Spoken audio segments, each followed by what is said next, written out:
നിങ്ങളുടെ ഇഷ്ട പരമ്പരകൾ എക്സ്ക്ലൂസീവായി സൺ നെക്സ്റ്റ് ആപ്പിലൂടെ തികച്ചും ഫ്രീ ആയി ഇപ്പോഴേ ആപ്പ് ഡൗൺലോഡ് ചെയ്യൂ.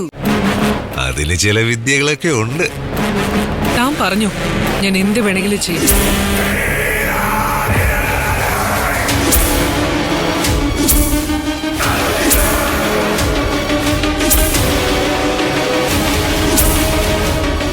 ഈ ഐഡിയ എങ്ങനെയുണ്ട് മേഡം? ഇത് വർക്ക്ഔട്ട് ആവും, പക്ഷേ ഉടനെ പറ്റില്ല. ഒരൽപ്പം സാവകാശം വേണം. അവളെ പുറത്താക്കാൻ എത്രത്തോളം താമസിക്കുന്നു അതിനേക്കാൾ വേഗത്തിൽ മാഡത്തിന്റെ ഭർത്താവ് അവളിലേക്ക് അടുക്കും. ചിലപ്പോ അവളെ രണ്ടാം ഭാര്യയാക്കിയാലും അത്ഭുതപ്പെടാനൊന്നുമില്ല.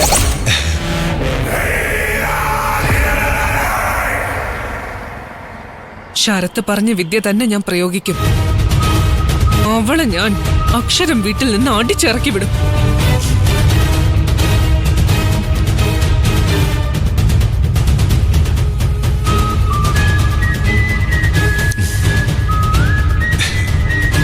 എന്നാലല്ലേ എനിക്ക് അവളെ എന്റെ വഴിക്ക് കൊണ്ടുപോകാൻ പറ്റൂ.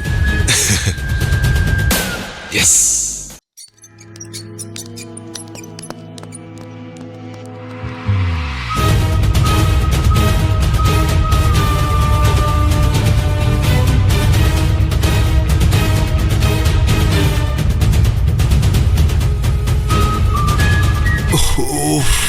തലയ്ക്ക് നല്ല വേദനയുണ്ട് ഡോക്ടറെ. കൈക്ക് ഫ്രാക്ചർ ഉണ്ടോന്നറിയാൻ ഇവിടെ വന്നൊരു സ്കാൻ എടുത്ത് നോക്കാൻ വന്ന. തലക്കുള്ളിൽ എന്തെങ്കിലും പൊട്ടലോ മറ്റോ ഉണ്ടോന്ന് പേടിച്ചു. അതുകൊണ്ടാണ് ഇങ്ങോട്ട് വന്നത്. സ്കാനിങ്ങിനൊക്കെ ഇവിടെ വലിയ പൈസ ആണെന്ന് അറിഞ്ഞത്. കുറച്ച് ഡിസ്കൗണ്ട് ഒക്കെ തരണേ സാറേ. ഇത്രയും കിട്ടിയിട്ടും നിന്റെ സൂക്കേട് തീർന്നില്ലേ? എന്റെ സൂക്കേട് തീർക്കാൻ ഡോക്ടറെ കൊണ്ട് പറ്റത്തില്ല. ഡോക്ടർ എന്ത് വിചാരിച്ച് ഞാൻ പരാതി പിൻവലിച്ചപ്പോ ഡോക്ടറെ പേടിച്ചോടിപ്പോയെന്ന്? അങ്ങനെ പേടിച്ചോടുന്നവനല്ല ഈ ശരത്ത്. നിന്നെ പോലൊരു സൈക്കോ പേഷ്യന്റിനെ എങ്ങനെ ട്രീറ്റ് ചെയ്യണമെന്ന് എനിക്ക് നല്ലതുപോലെ അറിയാം. എന്റെ പൊന്നു ഡോക്ടറെ, ഞാനൊരു ദുഷ്ടനൊന്നുമല്ല. മോഹിക്കുന്നതെല്ലാം സ്വന്തമാക്കണമെന്ന് ആഗ്രഹിക്കുന്ന ഒരു പാവം. ദേവിക ഞാൻ മോഹിച്ചു പോയി. എന്റെ കണ്ണ് തട്ടിപ്പോയി സാറേ. ഇനി രക്ഷയില്ല. അവക്ക് വേണ്ടിയാ സാർ എന്നെ തല്ലിയതെന്നും എന്റെ ഭൂതകാലം അന്വേഷിച്ച് പോയതെന്നും എനിക്കറിയാം. പക്ഷേ എത്ര കുഴിച്ചു പോയാലും സാറിനൊരു ചുക്കും കിട്ടില്ല. കിട്ടണമെങ്കിൽ ഞാൻ തന്നെ വിചാരിക്കണം. എന്നെ കുറിച്ച് സാർ അറിഞ്ഞതും കേട്ടതൊക്കെ ശരിയാ. ആ സ്വാമി അന്വേഷിച്ചിട്ട് വന്ന് പറഞ്ഞതൊക്കെ ശരിയാ. ഞാനൊരു ജൂനൈൽ ഹോമിൽ തന്നെ വളർന്നത്. അതിന്റെ കാരണം എന്താണെന്ന് നമുക്ക് പിന്നീട് പറയാം. 12ാം വയസ്സിൽ ഒരാളെ കൊന്നതും കോടതി എന്നെ ശിക്ഷിച്ച് ജൂനൈൽ ഹോമിൽ അയച്ചതും പിന്നെ ഞാൻ അവിടെ ഒരു പക്ക ക്രിമിനലായിട്ട് വളർന്നതും എല്ലാം സത്യമാണ് സാർ. അത് മാത്രമല്ലല്ലോ, എത്രയോ പെൺകുട്ടികളെ വിവാഹം കഴിക്കാമെന്ന് പറഞ്ഞ് നീ വീട്ടിൽ നിന്നും വിളിച്ചിറക്കിക്കൊണ്ടു പോയി. അവരെയൊന്നും പിന്നെ ലോകത്താരും കണ്ടിട്ടില്ല. അവരൊക്കെ എവിടെ പോയി? മരിച്ചുപോയോ? അതോ എവിടെയെങ്കിലും കൊണ്ടുപോയി വിറ്റോ? സംസാരിച്ച് ഡോക്ടർ ഇപ്പൊ കറക്റ്റ് സ്ഥലത്തെത്തി. സത്യത്തിൽ അവർക്കൊക്കെ എന്ത് സംഭവിച്ചെന്ന് എനിക്കും അറിയില്ല. മിസ്സിംഗ് ആയിപ്പോയി. ബാംഗ്ലൂരിൽ നിന്നും ചെന്നൈയിലേക്കുള്ള ട്രെയിനിൽ അവരിവിടെയോ കാണാതായിപ്പോയി. ഇതൊക്കെ നീ ഉണ്ടാക്കിയ കള്ളക്കഥയാണെന്ന് എനിക്കറിയാം. ആ പെൺകുട്ടികളുടെ ബന്ധുക്കളെയൊക്കെ നീ വിശ്വസിപ്പിച്ചു. പക്ഷേ നീ എത്ര ഒളിച്ചു നടന്നാലും ഒരു ദിവസം നിന്നെ തേടി വരും, ഒരു വിലങ്ങുമായിട്ട്.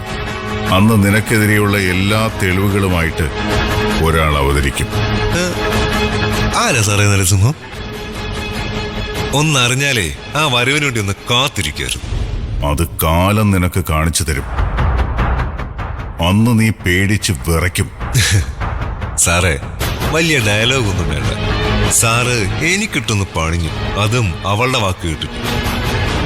ഞാൻ ആഗ്രഹിച്ച ഒന്നും ഇന്ന് വരെ ഞാൻ നേടാതിരുന്നിട്ടില്ല. അതിനുവേണ്ടി ഞാൻ എന്തും ചെയ്യും, എത്ര വേണമെങ്കിലും ശ്രമിക്കും. ഇവിടെ വെച്ച് ഇപ്പോ ഞാൻ സാറിനോടൊരു കാര്യം പറയാം. അവൾക്ക് വേണ്ടിയുള്ള എല്ലാ കളികളും സാർ ഇതോടെ അവസാനിപ്പിച്ചേക്കാം.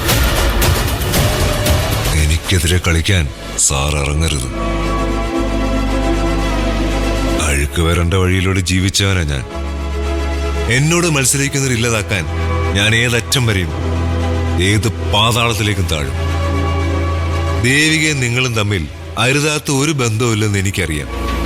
പക്ഷേ ഞാൻ പറയുന്ന കഥ മാത്രമേ ഇനി എല്ലാവരും അങ്ങോട്ട് വിശ്വസിക്കൂ. നിങ്ങളുടെ ഭാര്യ പോലും. കുറച്ചു കാലം നിനക്ക് എല്ലാവരെയും തെറ്റിദ്ധരിപ്പിക്കാൻ പറ്റുമായിരിക്കും.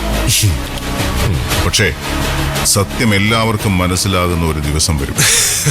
അപ്പോഴേക്ക് ഞാൻ എന്റെ ലക്ഷ്യം നേടിയിരിക്കും ഡോക്ടറെ. ഡോക്ടറുടെ കൂടെ കൂടി എനിക്ക് പണിഞ്ഞതിന് ദേവിക്ക് ഞാൻ കൊടുക്കാൻ പോകുന്ന എന്താണെന്ന് ഡോക്ടർ കാത്തിരുന്ന് കണ്ടു. അവൾ എത്ര എതിർത്താലും ഞാൻ ആ വീട്ടിൽ വാടകയ്ക്ക് താമസിച്ചിരിക്കും. ആഗ്രഹങ്ങളൊക്കെ സാധിക്കുകയും ചെയ്യും. അവൾക്ക് വേണ്ടി എനിക്കെതിരെ വന്ന നഷ്ടം സാറിന് മാത്രമായിരിക്കും. കാണാം സാറേ, പോട്ടെ.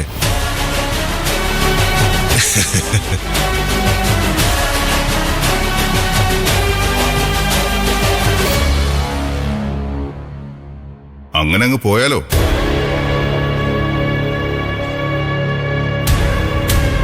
എനിക്ക് പറയാനുള്ളതും കൂടി കേൾക്കണ്ടേ?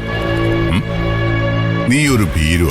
അപവാദങ്ങൾ പറഞ്ഞു വരുത്താനും ഒളിച്ചിരുന്ന് ആക്രമിക്കാനും ചതിക്കാനും മാത്രമേ നിനക്കറിയൂ. ഞാൻ ചെളിയിലൊന്നും വളർന്നവനല്ല.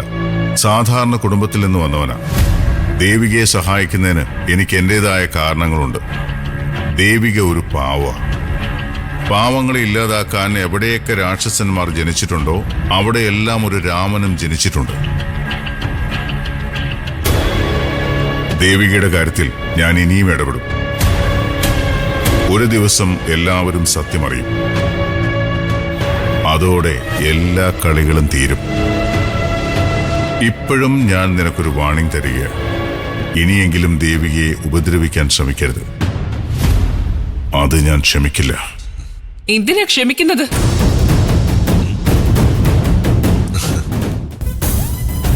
അവൾക്ക് വേണ്ടി ഇനിയും തല്ലുണ്ടാക്ക്.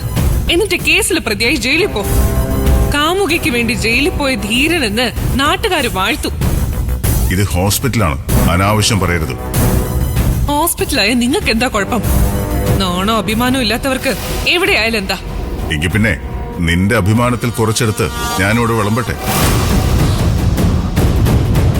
നീ എന്റെ ഭാര്യയാണെന്നാണല്ലോ വൈപ്പ്. നിയമപരമായി അത് ശരിയുമാണ്. പക്ഷേ നീ എന്തെങ്കിലും എന്നെ സ്നേഹിച്ചിട്ടുണ്ടോ? ഒരിക്കലെങ്കിലും ഞാൻ പറയുന്നത് കേട്ടിട്ടുണ്ടോ?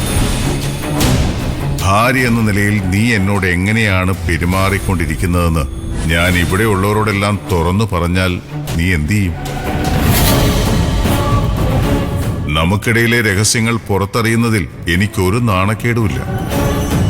പക്ഷേ പുറത്തറിഞ്ഞാൽ നാണം കെടാൻ പോകുന്നത് നീയായിരിക്കും. ദേവിക്ക് വേണ്ടി ഞാൻ ഇനിയും ഇടപെടും. സഹായിക്കേണ്ടടുത്ത് സഹായിക്കുകയും ചെയ്യും. അതിന് കാരണം എന്റെ ഭാര്യയായ നീയാ. സത്യത്തിൽ നീ ചെയ്ത പാപം തീർക്കാൻ വേണ്ടിയാ ഞാൻ ദേവികയെ സഹായിക്കുന്നത്. സുധിയുടെ മരണത്തിന് കാരണക്കാരി നീയാ. നീ കാരണമാ ആ അപകടം ഉണ്ടായത്. അത് നീ മറക്കരുത്. ദേവികയോ കുടുംബത്തെയോ ഏതെങ്കിലും രീതിയിൽ നീ അപമാനിച്ചാൽ നീ ഒരുപാട് അനുഭവിക്കേണ്ടി വരും. ഇവനെ പോലുള്ള നാലാംകിട കൂലിക്കാരെ കൂട്ടിന് വിളിച്ചാലും തകർച്ചയിൽ നിന്ന് നിന്നെ രക്ഷിക്കാൻ ഒരാൾക്കുമാവില്ല. Mind it.